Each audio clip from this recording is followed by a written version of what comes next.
تو میرے آقا علیہ الصلوۃ والتسلیم کی بارگاہ میں پہنچنے سے پہلے ہی ایک صحابی جو حضور کی بارگاہ میں موجود تھے انہوں نے اس بات کا اعلان کر دیا کہ میرے آقا نے جو کل دعا مانگی تھی آج اس کی قبولیت ظاہر ہونے والی ہے۔ میرے آقا نے دعا مانگی تھی نا، اور کیا کہا تھا؟ اے اللہ اسے اسلام کے لیے چننا، سلیکٹ کرنا کہ جس کی ذات سے بھی اسلام کو عزت عطا فرما اور جو تجھے محبوب ہو۔ اللہ اکبر۔ حضرت عمر آئے بارگاہ رسالت مآب میں، اور جیسے ہی مصطفیٰ کے چہرے پر نظر پڑی میرے آقا نے کہا عمر اور کتنا انتظار کرو گے حق کو قبول کرنے کے لیے؟ اسی وقت تلوار ہاتھوں سے چھوڑ دی اور مصطفیٰ کے قدموں میں گر پڑے اور کہا مصطفیٰ جان رحمت مجھے بھی کلمہ پڑھا کر کے اپنے غلاموں میں داخل کر۔ ایمان لے آئے۔ اب یہاں دو چیزیں سمجھ میں آئی۔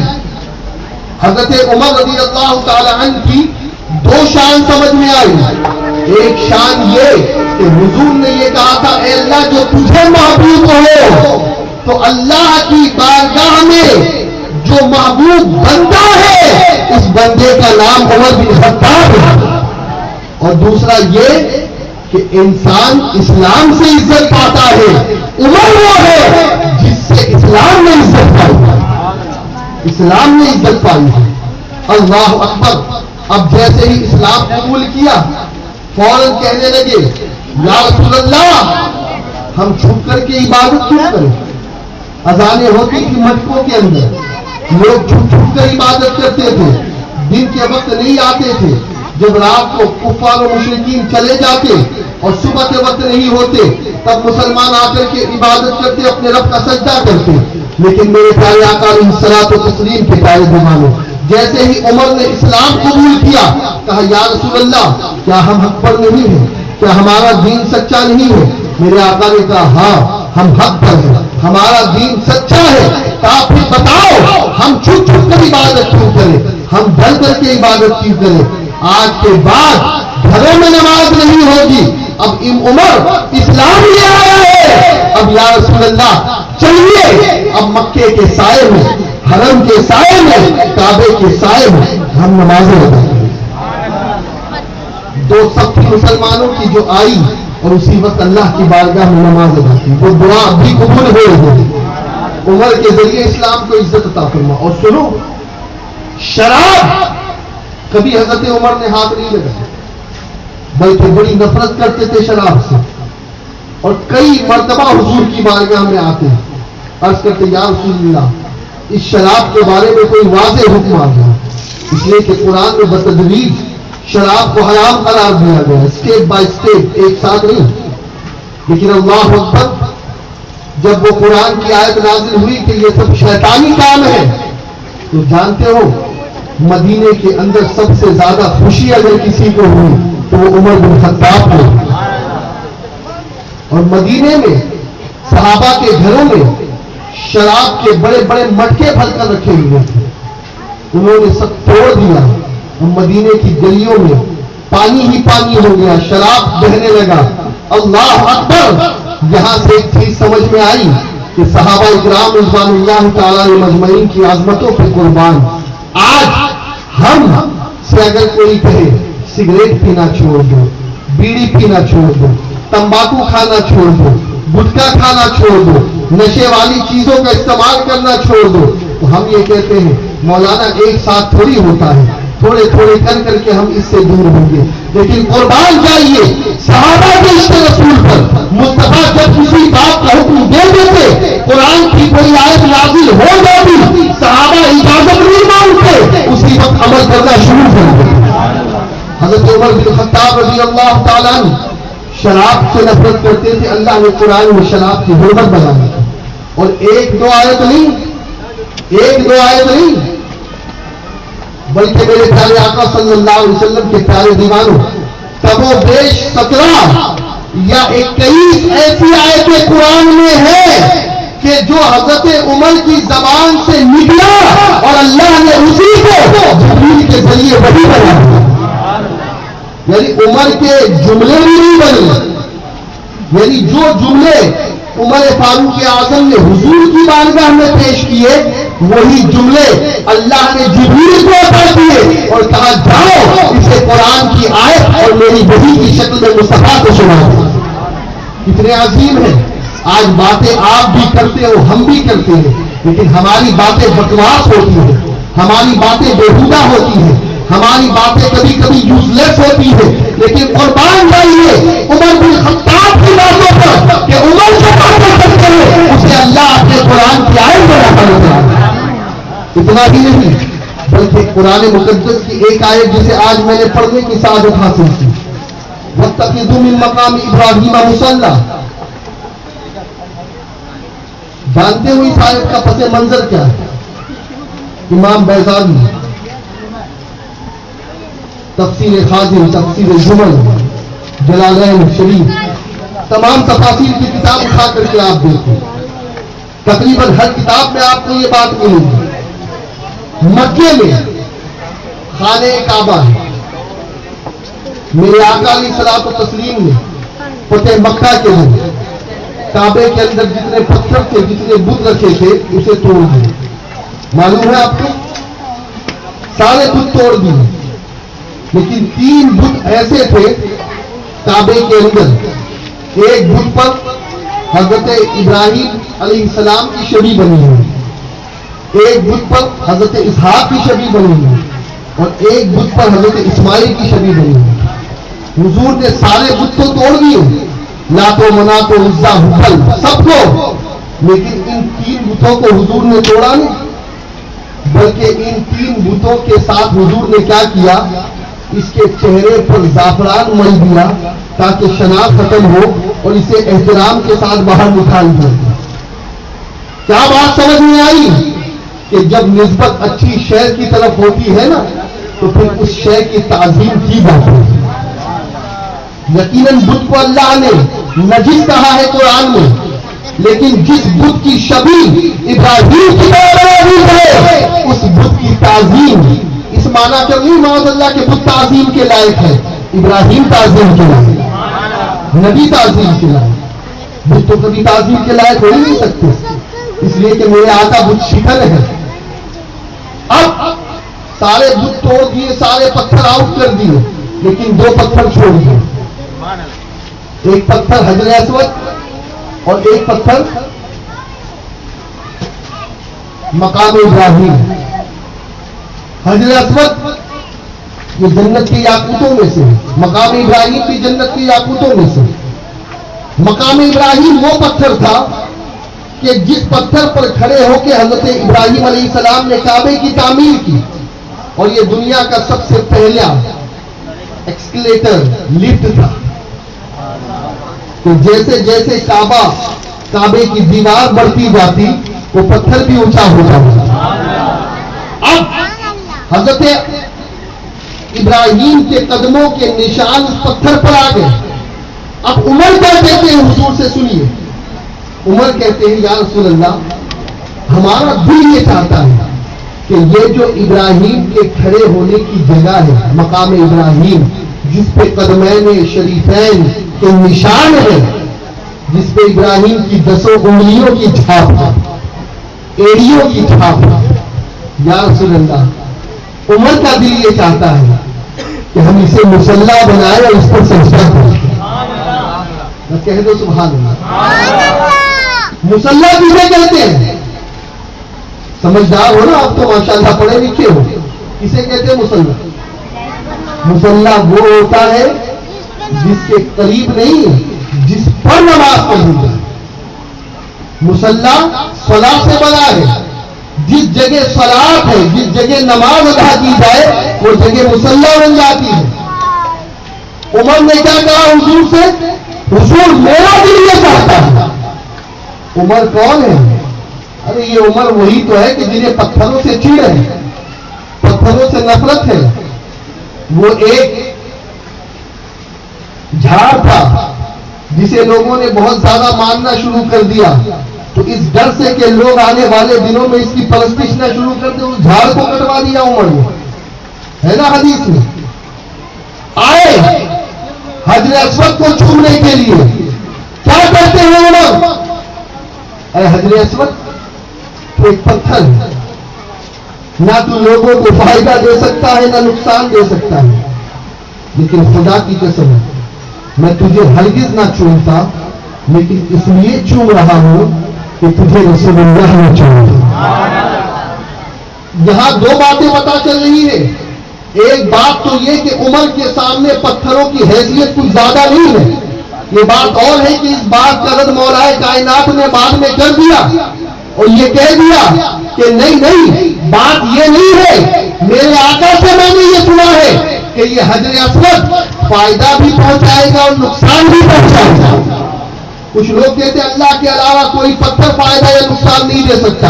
ہاں، اللہ کے علاوہ کوئی پتھر فائدہ یا نقصان نہیں دے سکتا تو ذرا سامنے آ جا، ایک اینٹ سے تیرا سر پھوڑ دو، کیا کہے گا تو؟ کیا کہے گا؟ ارے یار پتھر نے مجھے ٹانکے لگوا دیے۔ ابھی اللہ کے علاوہ کوئی نقصان دے ہی نہیں سکتا تو پتھر نے کیسے تجھے ٹانکے لگوا دیا؟ لیکن نہیں، اس میں بھی اللہ کی مرضی ہے۔ ہم یہی تو سمجھانا چاہتے ہیں، اہل سنت کا عقیدہ یہی تو ہے۔ یقیناً جو طاقت اللہ نے اپنے نبیوں کو یا جو قوت اللہ نے اپنے پیغمبروں یا ولیوں کو عطا فرمائی ہے، یہ اللہ کی طاقت ہے، اور اللہ کی عطا سے وہ فائدہ بھی دے سکتے ہیں اور اللہ کی عطا سے وہ نقصان بھی دے سکتے ہیں۔ اب یہی ہوا، حضرت علی نے فرمایا کہ میں نے رسول اللہ سے سنا ہے کہ جو شخص اسے ایمان کی حالت میں چومے گا، قیامت کے دن یہ پتھر اس کے ایمان کی جگہ ہوگا، اور جو اسے نفاق کی کیفیت میں چومے گا، کفر و ضلالت کی کیفیت میں چھوئے گا، تو یہ اس کی بھی گواہی جو ہے وہ قیامت کے میدان میں لے گا۔ لیکن اب آئیے عمر بن خطاب کی طرف۔ عمر کیا کہ تو ایک پتھر ہے، تجھے عمر چومے، یہ عمر کے لائق نہیں ہے کہ تجھے چومے۔ پتھروں سے عمر کو پیار نہیں ہے، یہ جملے بتا رہے ہیں، لیکن سنیے عمر پھر کیا کہتے ہیں؟ میں تجھے اس لیے چوم رہا ہوں کہ مصطفیٰ کو چومتا دیتا۔ پتہ یہ چلا کہ عمر بن خطاب رضی اللہ تعالی عنہ حجر اسود کو نہیں چوم رہے ہیں، وہ تو لبے مصطفیٰ کو چوم رہے ہیں، لبے مصطفیٰ کو چوم رہے ہیں۔ جہاں مصطفیٰ کے لب لگے اور سنو، آج ایک واقعہ آپ کے سامنے سنانے کا جی چاہ رہا ہے۔ حضرت قاضی ثناء اللہ پانی پتی نے اسے نقل کیا ہے تفسیر مظہری میں کہ حضرت دائی حلیمہ رضی اللہ مولا تبارک و تعالی عنہا جب مکے آئی تھی بچوں کو لینے کے لیے، کوئی بچہ نہیں ملا، حضور یتیم تھے، باپ کا سایہ سر سے اٹھ چکا تھا، دبے یتیم تھے۔ مصطفیٰ کے گھر پہ گئی، حضور مل گئے۔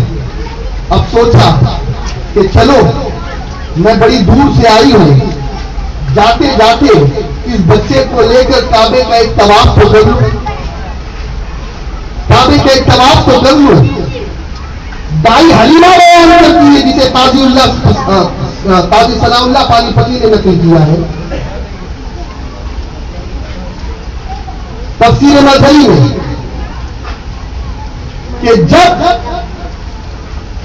حضرت دائی حلیمہ حضور کو لے کر کے طواف شروع کرنا چاہتی تھی اور حجر اسود کے قریب پہنچی تو دائی حلیمہ بیان کرتی ہے کہ میں نے یہ سوچا کہ میں حجر اسود کو بوسہ بعد میں دوں اور پہلے اس بچے کو، حضور چھوٹے ہیں، اس بچے کو میں بوسہ دلوا دوں۔ دائی حلیمہ بیان کرتی ہے خدا کی قسم میں نے یہ دیکھا کہ حجر اسود اپنے مقام سے باہر نکل آیا اور اس نے لبے مصطفیٰ کو چوم لیا، لبے مصطفیٰ کو چوم لیا۔ یہ اعلیٰ حضرت کی بات نہیں کر رہا ہوں، نہیں، یہ اس تفسیر کی بات کر رہا ہوں جو کم و بیش 400 سال پرانی تفسیر ہوگی۔ جی کون جانے گا مصطفیٰ کی عظمت کو؟ ارے میں تو یہ کہوں گا کہ وہ حجر اسود پتھر ہے، پھر بھی مقام مصطفیٰ کو جان رہا ہے۔ ارے تم تو پتھر سے گئے گزرے ہو کہ تمہارے نزدیک کوئی مقام اور حضور کی عظمت کا تصور ہی نہیں ہے۔ ارے پہاڑ جو جبل احد ہے وہ بھی مصطفیٰ سے محبت کر رہا ہے، آج تو لوگ کہتے ہیں نا پتھر دل، ارے پتھر بھی مصطفیٰ سے محبت کر رہا ہے، تم تو پتھر سے بھی گئے گزرے ہو کہ تمہارے دل میں مصطفیٰ کی تعظیم نہیں، مصطفیٰ کی محبت نہیں۔ جب مصطفیٰ جبل احد پر تشریف لے گئے تو وہ جھومنے لگا تھا حضور کی آمد کی وجہ سے۔ ہے اب حضرت عمر بن خطاب رضی اللہ تعالیٰ عنہ کو بظاہر پتھروں سے کوئی محبت نظر نہیں آ رہی، لیکن کیا کہتے ہیں؟ اس لیے چون رہا ہوں کہ مصطفیٰ نے چون دیا۔ پتہ یہ چل رہا ہے کہ حضرت عمر نے اپنا جو موقف تھا اور مشرق تھا وہ اوپن کر دیا کہ عمر کا انٹینشن صرف یہ ہے کہ عمر پتھر کو نہیں بلکہ مصطفیٰ کے چومنے کی جگہ کو چوم رہا ہے۔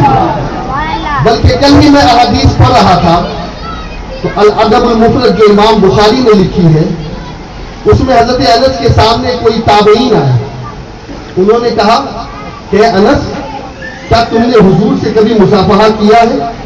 وہ کہتے ہاں کئی بار میں نے ان ہاتھوں سے حضور سے مصافحہ کیا ہے۔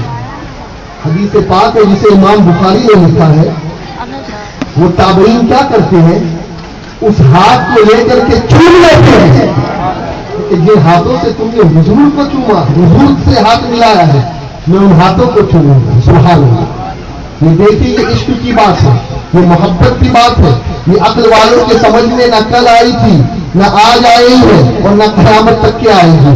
وہ عقل کے گھوڑے ہی دوڑاتے رہیں گے اور ایک دن مر کر وہی ختم ہو جائیں گے، لیکن کبھی بھی یہ آگے بڑھ نہیں سکتے۔ اسی لیے تو ڈاکٹر اقبال نے بہت پہلے کہا ہے گزر جا عقل سے آگے کہ یہ نور ہے۔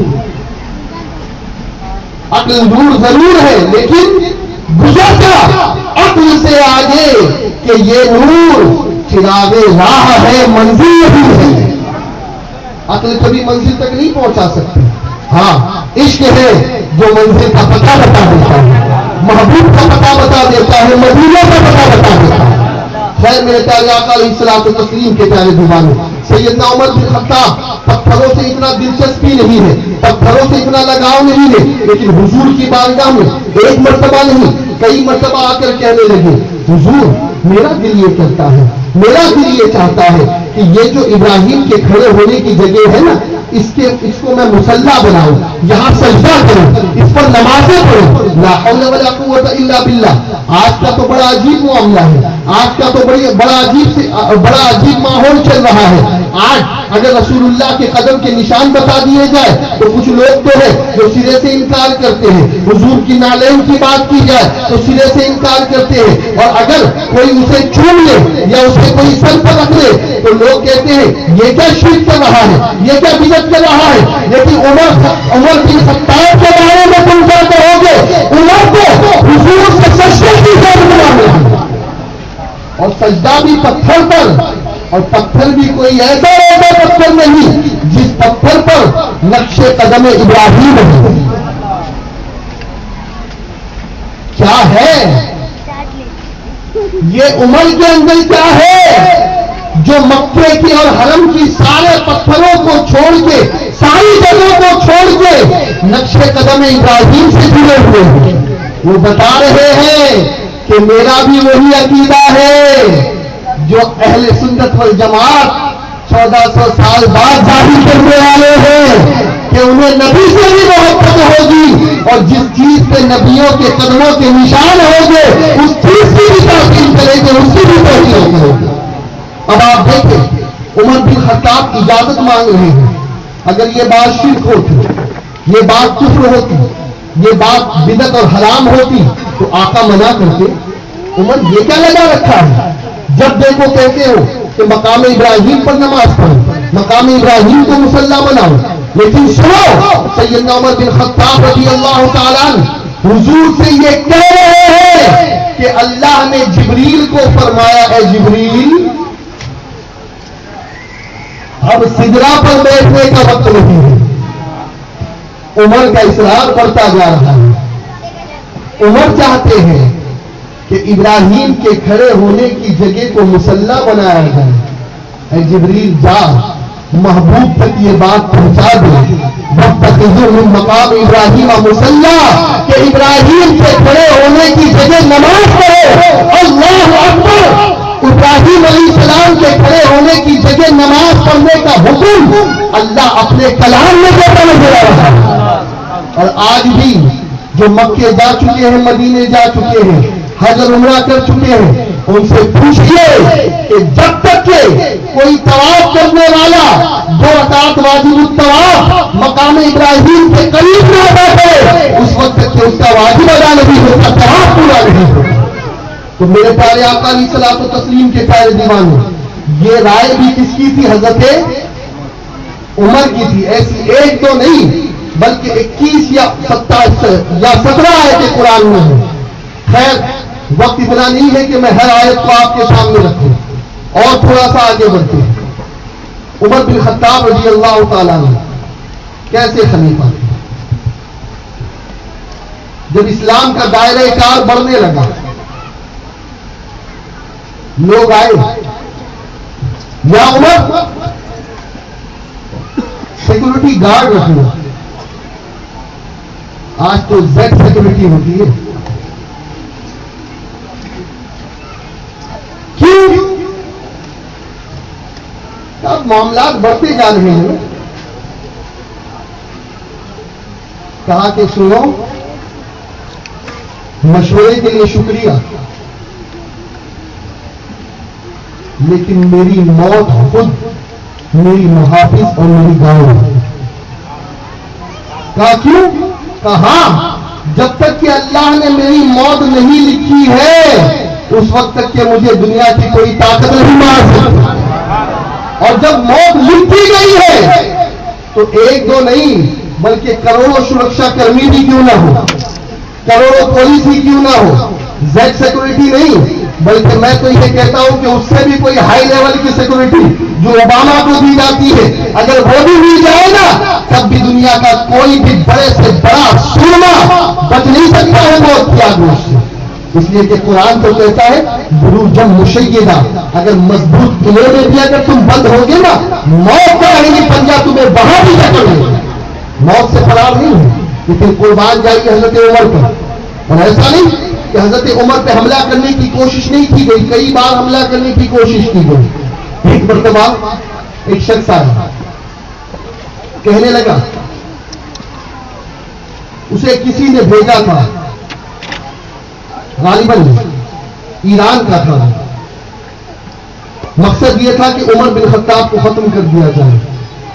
زہر حلاحل، ایسا زہر تھا وہ جو حضرت عمر کو مارنے کے لیے تیار کیا گیا تھا کہ اگر اس زہر کے ڈبے کو کھول دیا جائے اور اوپر سے کوئی ہوا چلے اور وہ ہوا کوئی سونگ لے تو اس کی موت واقع ہوگی. اتنا پاورفل. آج بھی آپ دیکھتے ہوں گے آنسو گیس اور پتہ نہیں کیسے کیسے زہریلے. ابھی جو شام میں جس کے بارے میں تذکرہ چل رہا تھا، جبکہ ساری جھوٹی باتیں تھیں، آج تک کے پروف نہیں کر سکا، نہ UN پروف کر سکا اور نہ ہی امریکہ کی کسی لابی کے پاس اور نہ سلامتی کونسل اس چیز کو پروف کر سکا کہ اصل حکومت نے یہ تمام چیزیں کی. خیر یہ اسٹیج وہ نہیں ہے کہ جس پر میں یہ باتیں کر سکوں، کسی اور اسٹیج پر یہ باتیں کریں گے انشاءاللہ. خیر وہ ایسے زہر کو تیار کر کے نکلا عمر بن خطاب کو مارنے کے لیے. اب جیسے ہی وہ مدینے میں آیا اس کی عقل دنگ رہ گئی. سب چھوٹے چھوٹے گھر، کوئی محل نہیں، کوئی قلعے نہیں. کہا کیا یہی عمر کا دارالحکومت ہے؟ کہا عمر کہاں رہتے ہیں؟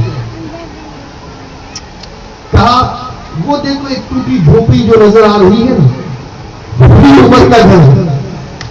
اس کی عقل حیران کہ ہمارے بادشاہ جو بڑے بڑے محلوں میں سیکورٹیز میں رہتے ہیں اس کے باوجود عمر کا نام سن کے پڑھتے. عمر ایسے کمرے میں رہتا. گئے، کہا میں دور سے آیا ہوں، سفیر ہوں، عمر فاروق اعظم سے ملنا چاہتا ہوں. کہا کہ ابھی وہ مزدوری کرنے گئے ہیں فلا کے کھیت میں. اور اس کی حیرت دیتا بادشاہ. آج کوئی MLA بن جائے، ایم پی بن جائے، ارے ایم ایل اے اور ایم پی تو بڑی چیزیں، پارشل بن جائے تو وہ تو اپنے آپ کو بادشاہ سے اور گورنر سے اور پرائم منسٹر سے کم نہیں سمجھتا کہ میں کہیں نوکری کروں. نہیں نہیں، وہ تو نوکریاں بانٹتا ہے، لیکن اس کی عقل اور ہے نا. یہ مسلمانوں کے خلیفہ، مسلمانوں کے بادشاہ، مسلمانوں کے امیر کہا مزدوری کرنے گئے، بتایا وہ پہنچے. اب جیسے ہی وہاں پہنچے تو ڈھونڈنے لگے، پوچھنے لگے کہ عمر کون ہے، عمر کون ہے. تو کسی نے بتایا وہ دیکھو مزدوری کر کے تھک گئے ہیں تو کچھ قیلولہ کرنے کے لیے جھاڑ کے نیچے ایک پتھر اینٹ کا تکیہ لگا کر سوئے ہوئے. اور اس کی اپنی جنگ ہو گئی. یا اللہ، یہ کیا معاملہ کہ ہمارے بادشاہ جس کے نام سے کھلاتے وہ زمین پہ لیٹا ہوا ہے. اللہ. اب جیسے ہی حضرت عمر کو اس نے دیکھا، اس کا دل تو بدل چکا تھا. وہ سمجھ گیا کہ یہ کوئی مادی طاقت نہیں ہے بلکہ یہ روحانی اور خدا دار طاقت ہے جو اللہ نے یہ دے رکھی ہے. کہ ہمارے بادشاہ کی نیندیں جن کے نام سے اڑی ہوئی ہے، یہ کتنے سادہ لوگ ہیں کہ نہ کوئی محل، نہ کوئی دربار، نہ کوئی تخت، نہ کوئی سونے چاندی کے تاج، زمین پر لیٹے ہوئے ہیں، مزدوری کرتے ہیں. اب وہ عمر کے سامنے کھڑا ہی تھا کہ حضرت عمر رضی اللہ تعالیٰ کی آنکھیں کھل جاتی. اب وہ حضرت عمر کو دیکھتا ہے تو کپ کپی تاری ہو جاتی ہے اس پر، کیونکہ اس نے زہر کا جو معاملہ تھا وہ ساتھ تھا اس کے. عمر کو پتا چل گیا تو گیا میں کام سے. اور عمر تھے بھی اتنے ہی خطرناک کہ کوئی غلط آدمی عمر کے سامنے ٹک نہیں سکتا، عمر کے سامنے بچ نہیں سکتا، عمر کی تلوار اور عمر کے دبے سے نہیں بچ سکتا. اتنا دبدبا تھا سیدنا عمر بن خطاب رضی اللہ تعالیٰ عنہ کا. فجر کی نماز کے بعد مسجد میں چلے جاتے. جب دیکھتے کسی جوان کو کہ مسجد میں بیٹھا ہوا ہے، فجر ہو گئی، سورج نکل گیا مسجد میں، اپنا درہ اٹھاتے ہوئے، یہ نماز کا وقت نہیں ہے، عبادت کا وقت ہو گیا، اب یہ تجارت کا وقت ہے، مارکیٹ میں جا. اسے مارکیٹ بھیجتے. آج لوگ کیا کر رہے ہیں؟ کام کرنے والے بچوں کو کام چھڑوا کر کے پتہ نہیں کیسی چلت پھرت کروا رہے ہیں کہ نہ گھر کے ہیں، نہ گھاٹ کے ہیں بچے، نہ ماں باپ کے ہیں. اور پھر یہ درہ صرف گھر مسجد تک نہیں رہتا بلکہ پہنچ جاتے مارکیٹ میں. اور وہ لوگ جو بزنس کر رہے ہیں، دکانیں لگا کے جو ہے پھر رہے ہیں، ان سے کہتے ہیں تمہیں سود کے مسائل معلوم ہے؟ تمہیں سود کے مسائل معلوم ہے؟ تمہیں بزنس کے کاروبار اصول اور لین دین معلوم ہے؟ تمہیں پتا ہے کہ خرید و فروخت کیا ہوتا ہے، فائدہ کیا ہوتا ہے، نقصان کیا ہوتا ہے، سود کیا ہوتا ہے؟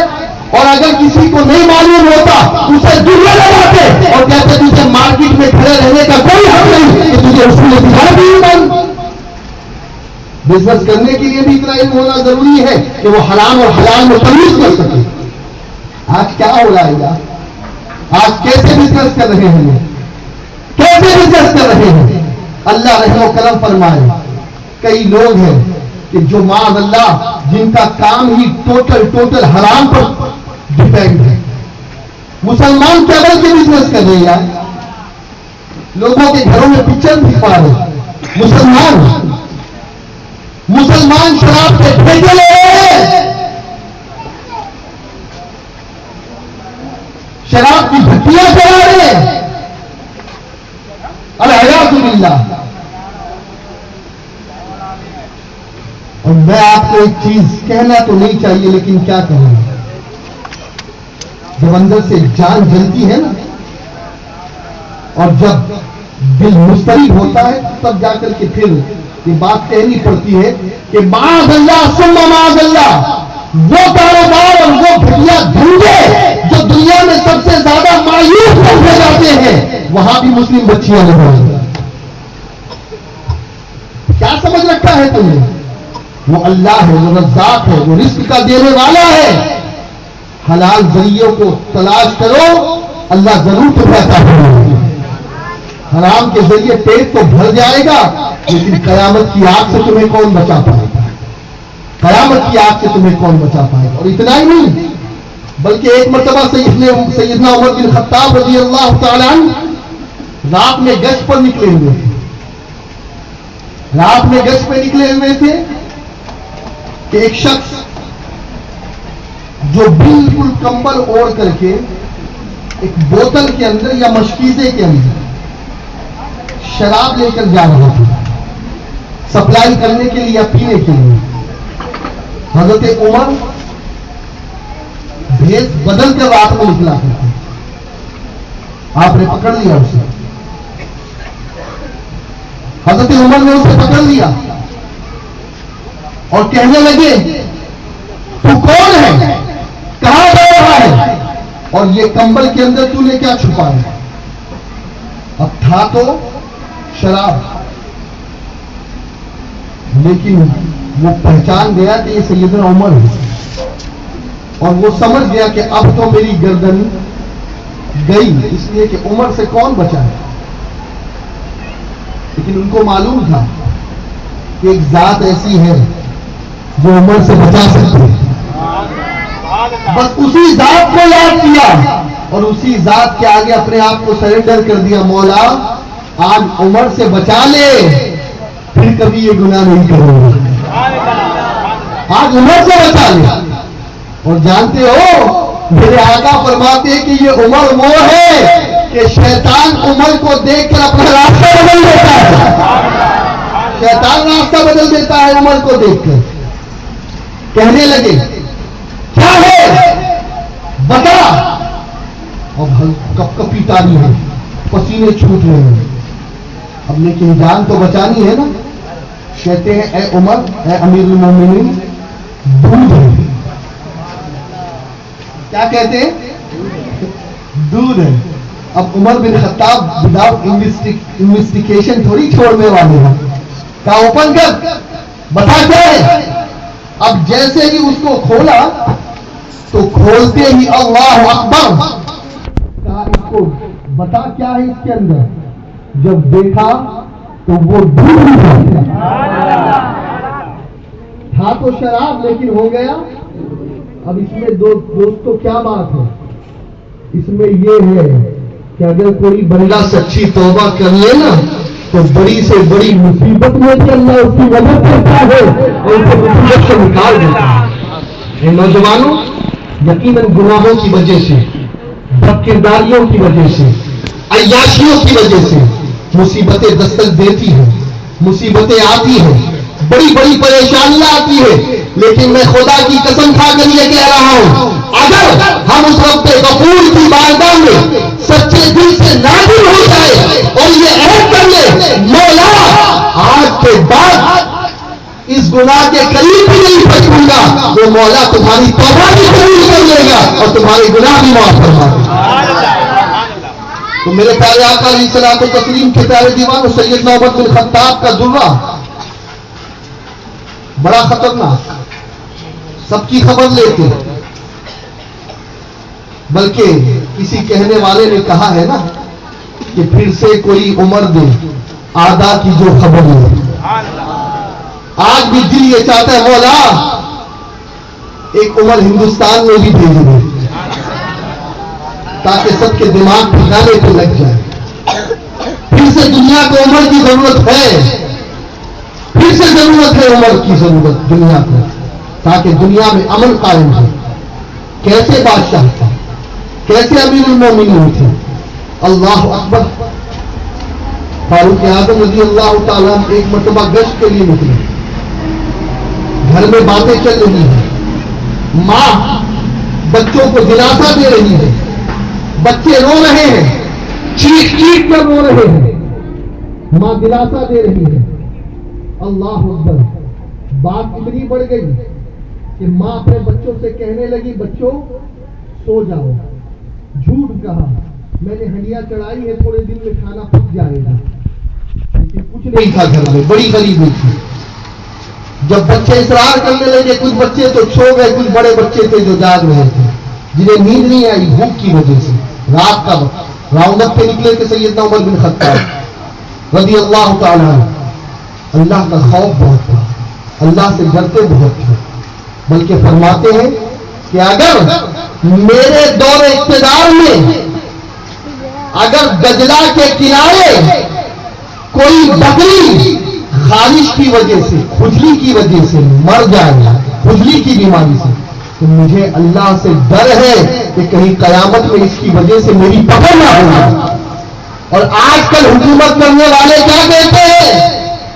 آج تو سر کاٹ کے حکومت کرتے ہیں, لوگوں کی لاشوں پہ کھڑے ہو کے. مظفر وارسی نے بڑی پیاری بات کہی تھی کہ سر اس لیے اونچا ہے کہ قد اس کا بڑا ہے, سر اس لیے اونچا ہے کہ قد اس کا بڑا ہے, اور قد اس لیے اونچا ہے کہ لاشوں پہ کھڑا ہے. آج لاشوں پہ کھڑے ہو کے لوگ حکومتیں کر رہے ہیں, آج لاشوں پہ کھڑے ہو کر کے لوگ اقتدار کی سیٹ پر بیٹھتے ہیں. لیکن اللہ اکبر, عمر سے کچھ سیکھو. عمر انسانوں کا قتل تو دور کی بات ہے, کہتے اگر کوئی جانور بھی کھجلی سے مر جائے تو مجھے اللہ سے ڈر لگتا ہے کہ قیامت میں مولا اس کا سوال یا مجھ سے پوچھے.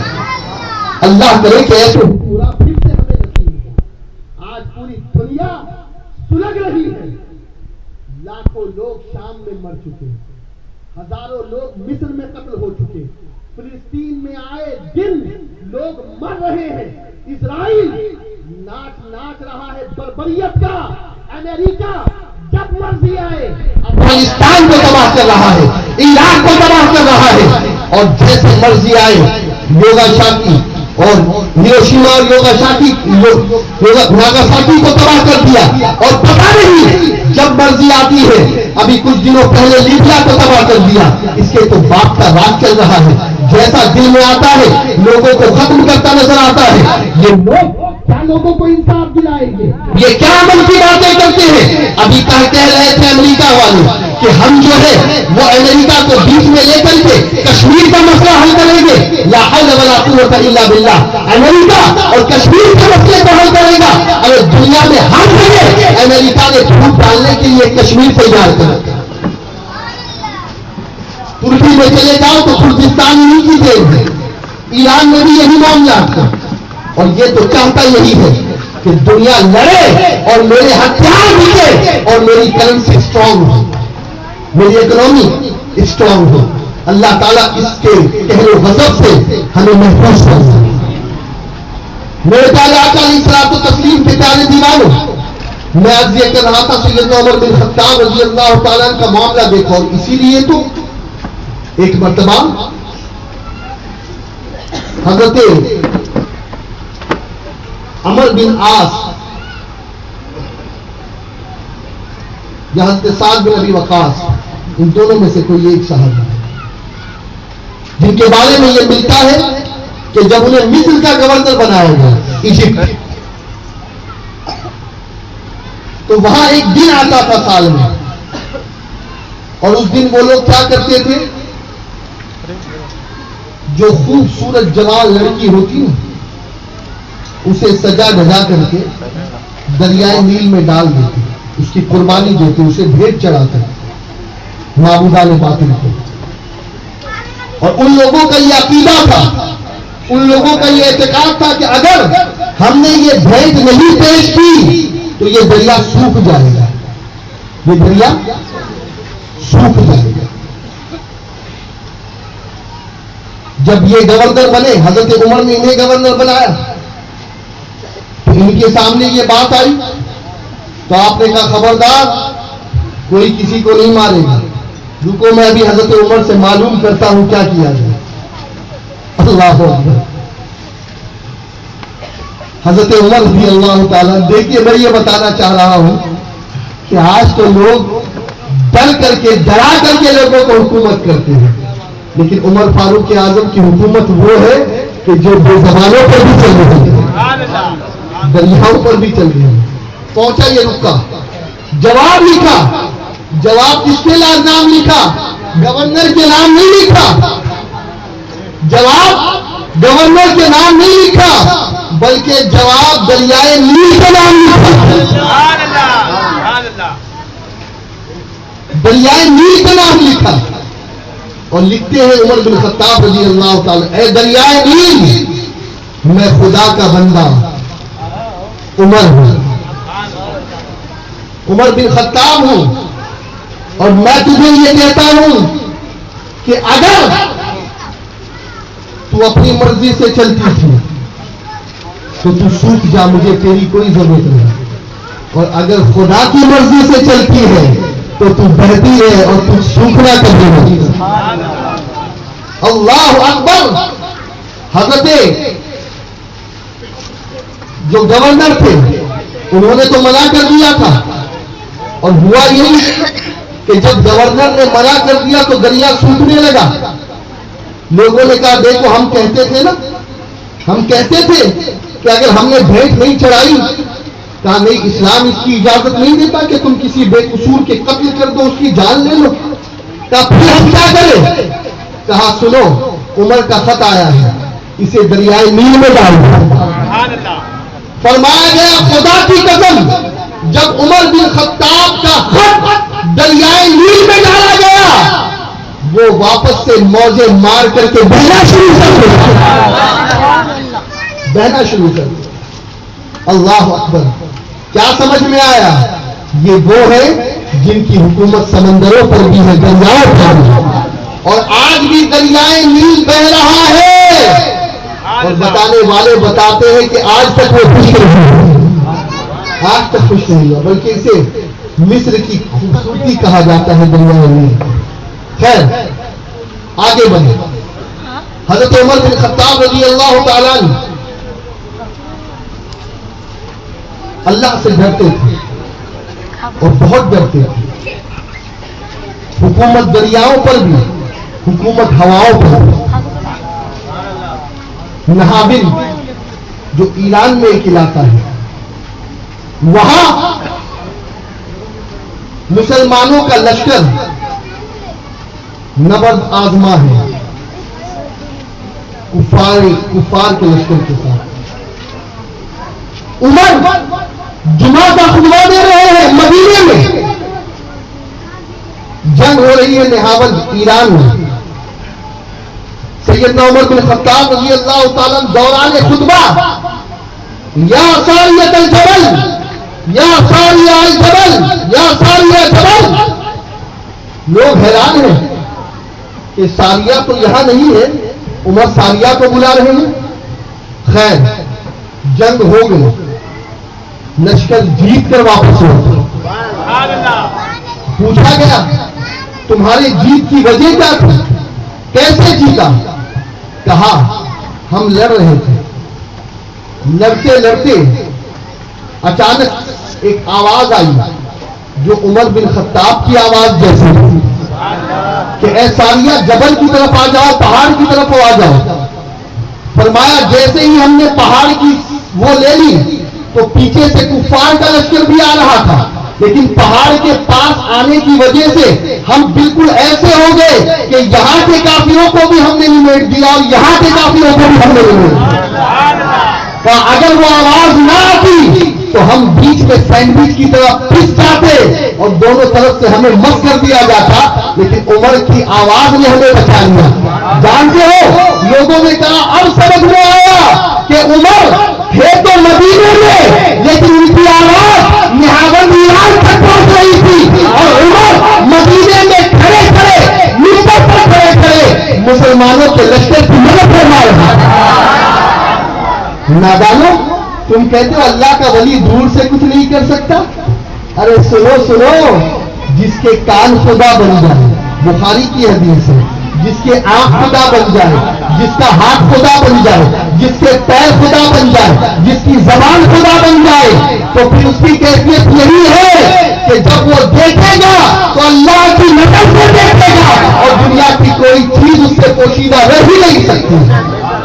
آج تم نبی کی بات کرتے ہو کہ ہم جو کھڑے ہو کر سلام پڑھتے ہیں نبی سنتے ہیں یا نہیں، ہم جو حضور کو پکارتے ہیں نبی دیکھتے ہیں یا نہیں۔ ارے عجیب بات ہے، آج یہ جو موبائل چل پڑا ہے نا، آج آپ وائبر آن کر دو، آج آپ ویچیٹ آن کر دو، آج آپ ٹینگو آن کر دو، یہاں بیٹھے بیٹھے سید محمد قادری جو کچھ بول رہا ہے مدینے میں رہ کر کے آدمی سن رہا ہے، امریکہ میں رہنے والا لائیو سن رہا ہے، مصر میں رہنے والا لائیو سن رہا ہے۔ ارے نادانو، اتنا نہیں سمجھتے یہ موبائل تم نے بنایا ہے، یہ ٹیکنالوجی ہماری بنائی ہوئی ہے۔ ارے جب انسانوں کی بنائی ہوئی ٹیکنالوجی میں اتنی طاقت آ سکتی ہے کہ ایک کونے میں بیٹھ کر کے دوسرے کونے میں جو کچھ ہو رہا ہے وہ لائیو دیکھ سکتے ہیں، تو جس خدا نے مصطفیٰ کو طاقت بتاتی ہے اس مصطفیٰ کی نگاہوں کا عالم کیا ہوگا، کا عالم کیا ہوگا۔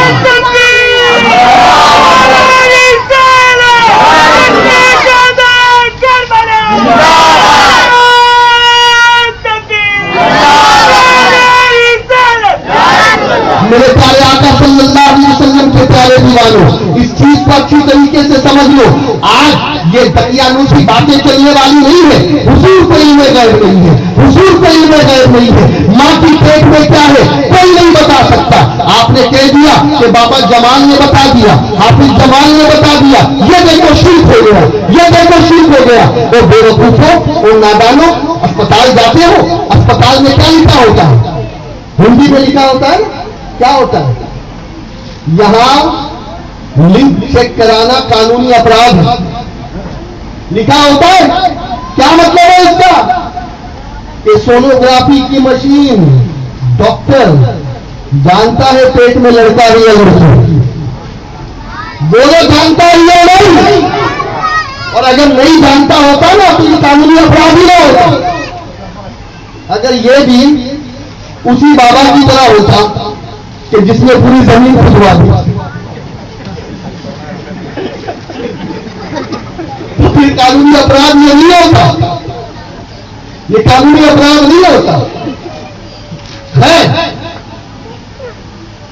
پتہ یہ چلا یہ سونوگرافی کی مشین جو آپ کی اور ہماری ہاتھ کی بنائی ہوئی ہے، اس میں اتنی طاقت ہے کہ ماں کی پیٹ میں بچہ ہے یا بچی یہ مشین بتا دیتی ہے اور 100% بتاتی ہے۔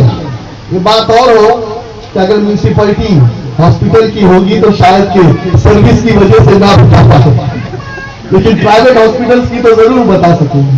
لیکن خیر آج کل میونسپلٹی ہاسپٹلس میں بھی ایسی مشینیں آ رہی ہیں، گورنمنٹ کے ہاسپٹلس میں بھی، کہ جو پرائیویٹ کو بھی نصیب نہیں ہے۔ خیر بتانے کا مقصد یہ ہے نادانو، تم نبی کو کتنا گرانا چاہتے ہو، کتنا گرانا چاہتے ہو کہ ایک سونوگرافی کی مشین کی بات تو تم مان رہے ہو، تمہارا اعتقاد اس پر تو ہے۔ آج ہے کوئی مولوی، ہے کوئی مولوی، چاہے وہ دو بند کا ہو چاہے کسی بھی بند کا ہو،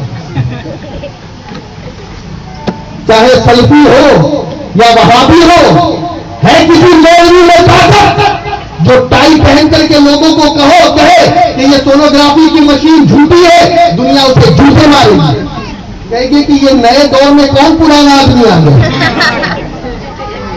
میں یہ کہتا ہوں مسلمانوں سمجھو، ارے ایک انسان کے ہاتھ کی بنائی ہوئی مشین ماں کی پیٹ میں کیا ہے وہ 100% صحیح بتا سکتی ہے، تو جسے خدا نے طاقت دی ہے وہ نبی اور ولی بھی نہیں بتا سکتے۔ یہ سب پرانی باتیں اپنے گھر میں رکھنا، آج کل کے پڑھے لکھوں کے سامنے کبھی مت کرنا۔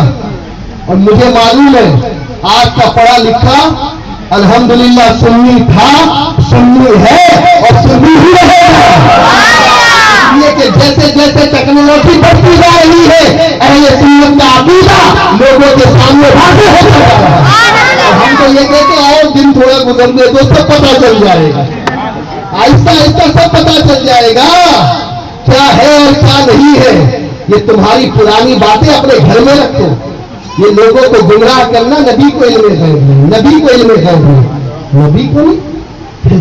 ایک شخص آیا تھا علی گڑھ مسلم یونیورسٹی میں، میرا بیان ہوا کینیڈی ہال کے اندر، ایک نوجوان آیا میرے پاس، کہنے لگا مولانا حضور کو علم غیب نہیں۔ میں نے اسے قریب بلایا، میں تو ادھر آیا تیرے تو پیر چھوڑنے چاہیے۔ کیا کہا میں نے؟ صحیح بتا رہا ہوں، میں نے کہا تیرے تو پیر چھوڑنے چاہیے. دوسرے لوگ بھی تھوڑے سے شوق ہو گئے. سید صاحب ایسی بات کر رہے, ایک تو یہ حضور کے علم غیب کا منکر ہو رہا ہے, اور سید صاحب کے چلے پیر چھوڑوں, ہاتھ نہیں پیر. اب جیسے ہی وہ قریب آیا تو میں نے اس سے کہا یہ بتا کہ حضور کبھی انڈیا آئے؟ اس نے کہا نہیں, ظاہری حیات میں تو نہیں آئے. کہا کتنے پہلے تھے؟ کہا 1400 سال تو ہو گئے. میں نے کہا یار تسی گریڈ ہے, میری گریڈ ہے کہ 1400 سال پہلے جو آیا, جو مکے میں پیدا ہوا, مدینے ہجرت کی, کبھی انڈیا بھی نہیں آیا اور کبھی تیرے علی گڑھ بھی نہیں آیا ظاہر.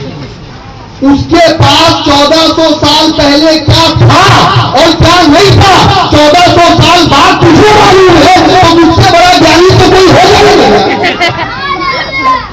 حضور کو خود نہیں معلوم لیکن تجھے سب معلوم. عقلوں پہ پردے پڑ گئے ہیں, عقلوں کو دیمک چاٹ چکی ہے.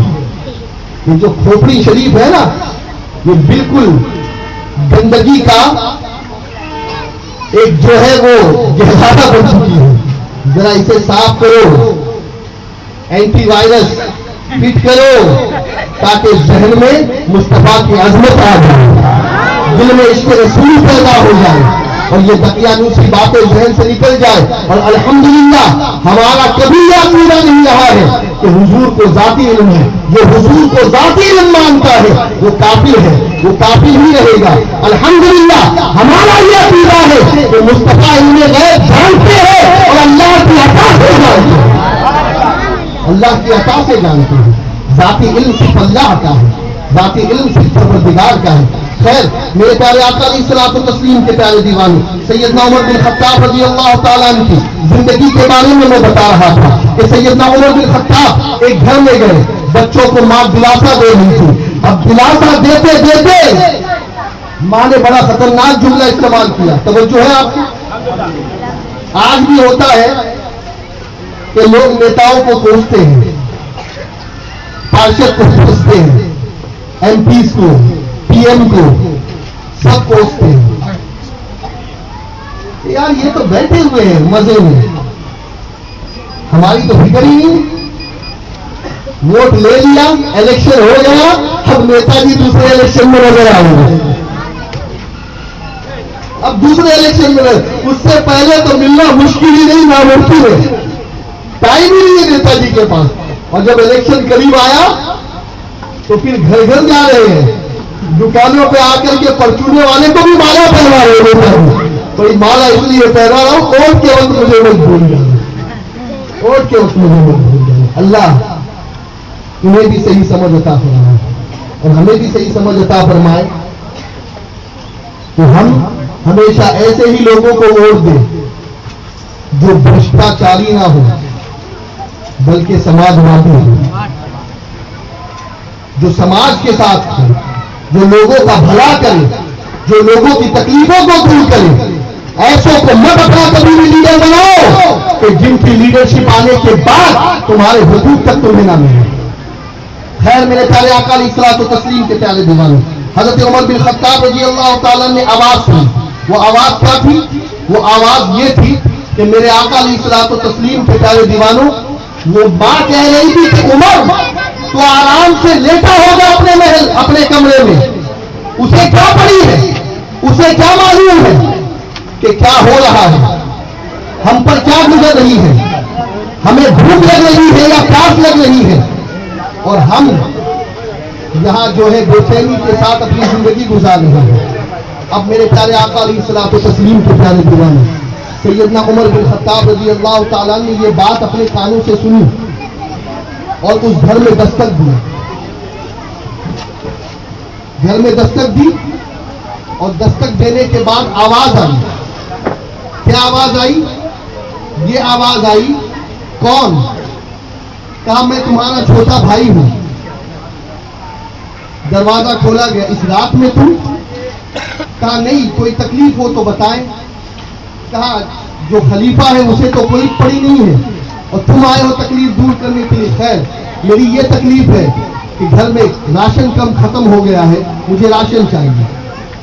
حضرت عمر بن خطاب کہتے ٹھیک ہے مائی آپ فکر مت کرو، ٹھیک ہے بہن آپ فکر مت کرو. عمر فاروق اعظم گئے، بیت المال کھلوایا. خازن نے بیت المال کھولا، کہا میرے پیٹھ پر ایک چاول کی گولی رکھ دو. کہا حضور خادم دے دیں آپ کو؟ کہا نہیں خادم کی ضرورت نہیں ہے، میں جو کہہ رہا ہوں میرا حکم مانو. پیٹھ پر اپنی پیٹھ پر بوری لاد کر کے اس بڑھیا کے گھر پہنچتے اور اس بڑھیا کو دیتے، بڑھیا یہ لو. بڑھیا پھر کہتی ہے کتنے اچھے ہو، کتنے بھلے آدمی. ایک وہ عمر ہے کہ جسے ہماری پڑی نہیں ہے، ایک تم ہو جسے ہمارا اتنا خیال ہے. عمر نے کچھ نہیں کہا، ظاہر نہیں کیا. کہا ماں جی، وہ عمر بھی کیا کرے بیچارہ، پریشان رہتا ہے حکومت کے کاموں میں. ماں جی ہو سکے تو اسے بھی معاف کر دو.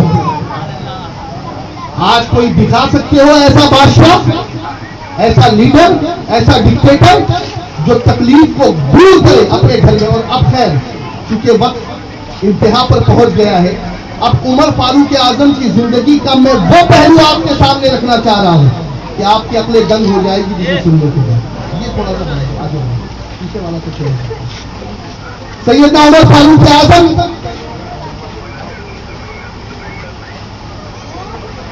جب بیت المقدس کو فتح کرنے کے لیے فلسطین پہنچے، یہ آخری واقعہ ہے، بس اسے غور سے سننا، پھر انشاءاللہ باقی باتیں کل ہوگی. اور آپ اب دیکھتے تو جاؤ انشاءاللہ، آہستہ آہستہ آپ دیکھتے تو جائیں. جو نہیں سن رہے ہیں نا انشاءاللہ وہ خود کہیں گے کہ اور سن رہے ہیں. عمر فاروق اعظم رضی اللہ تعالیٰ بیت المقدس پہنچے. اب دیکھیے یہ دستور تھا، حضور کی بھی یہ سنت تھی، ابو بکر کا بھی یہ طریقہ رہا اور عمر نے بھی اسے اپنا. اور طریقہ کیا تھا کہ جب وہ لوگ سفر کرتے تھے نا، اونٹ کی سواری ہوتی تو کچھ دیر کے لیے باری مقرر کر لی جاتی کہ کبھی آقا اوپر ہوتے غلام لگام پکڑتا، کبھی غلام اوپر ہوتے آقا لگام پکڑتا. عمر مدینے سے سفر کر کے آ رہے ہیں فلسطین، آقا کبھی اوپر ہے، غلام کبھی نیچے ہے، غلام کبھی اوپر ہے، آقا کبھی نیچے ہے. اب جب بیت المقدس قریب آیا، فلسطین قریب آیا، تو بڑے بڑے یہودی، بڑے بڑے عیسائی وہاں پر موجود تھے. وہ آئے استقبال کرنے کے لیے. عمر فاروق اعظم کا سن رکھا تھا نا، مسلمانوں کا خلیفہ آ رہا ہے، مسلمانوں کا امیر المومنین آ رہا ہے. وہ عیسائی، وہ یہودی، وہ بڑے بڑے توریت اور انجیل کے عالم آئے. اور آنے کے بعد انہوں نے سیدنا عمر بن خطاب رضی اللہ تعالی عنہ سے ملاقات کے لیے شہر سے باہر آ گئے. اب اتفاق کی بات کہ جب حضرت عمر اینٹر ہو رہے تھے فلسطین میں، تو جو غلام تھا وہ اونٹ پر بیٹھا اور عمر فاروق اعظم کے ہاتھ میں اونٹ کی لگام، اور عمر فاروق اعظم زمین پہ چل رہے. وہ پہلی بار دیکھ رہے تھے حضرت عمر کو، کبھی دیکھا نہیں تھا، کبھی دیکھا نہیں تھا، پہلی بار دیکھ رہے تھے حضرت عمر کو. آئے دیکھنے کے لیے، سب یہی سوچ رہے تھے کہ جو اونٹ پر بیٹھا ہے وہ عمر ہے، وہ مسلمانوں کا بادشاہ ہے. پوچھا دوسرے لوگوں سے، بتاؤ اس میں عمر کون؟ لوگوں نے بتایا کہ جو اونٹ پر بیٹھا ہے وہ عمر کا غلام ہے نافع، اور جس نے لگام پکڑ رکھی ہے وہ عمر ہے. انہوں نے کہا امپاسبل. کہا امپاسبل نہیں، اسلام سکھاتا ہی ہے، اسلام سکھاتا ہی ہے. اس وقت توریت کے ایک بہت بڑے عالم نے کہا کہ اگر یہ بات ہے تو اے عیسائیوں، اے یہودیوں، مسلمانوں سے جنگ مت کرو، اس لیے کہ میں نے توریت میں یہ پڑھ رکھا ہے کہ جو ایسا ہوگا بیت المقدس انہی کا حق ہے، اور بیت المقدس مسلمانوں کو دے دو.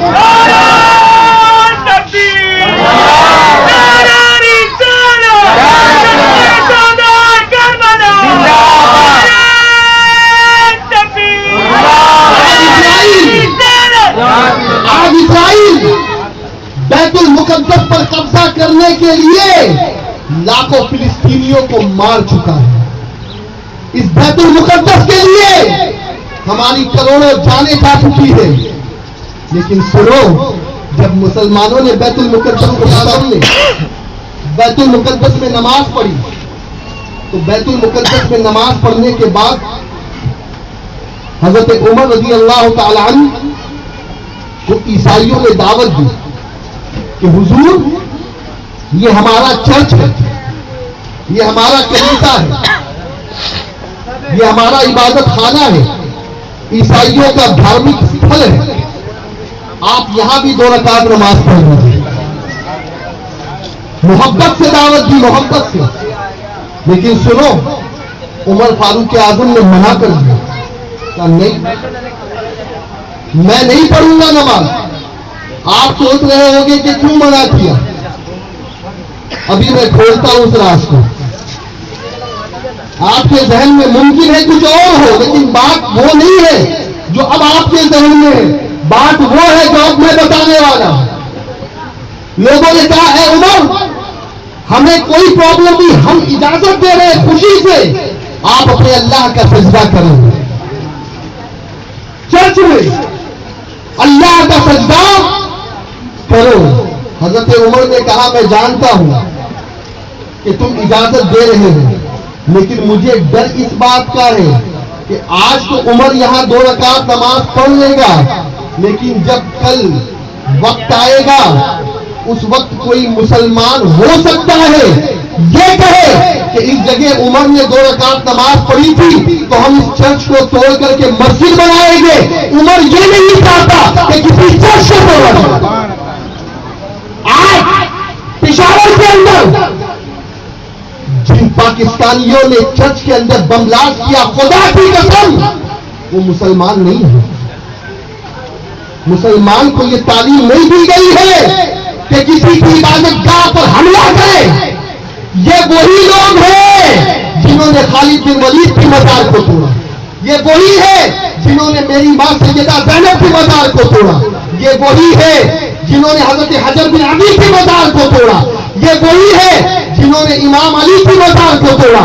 یہ وہی ہے جنہوں نے جنت البقیع میں عثمان غنی سیدہ فاطمہ امام حسن کی مزار کو توڑا.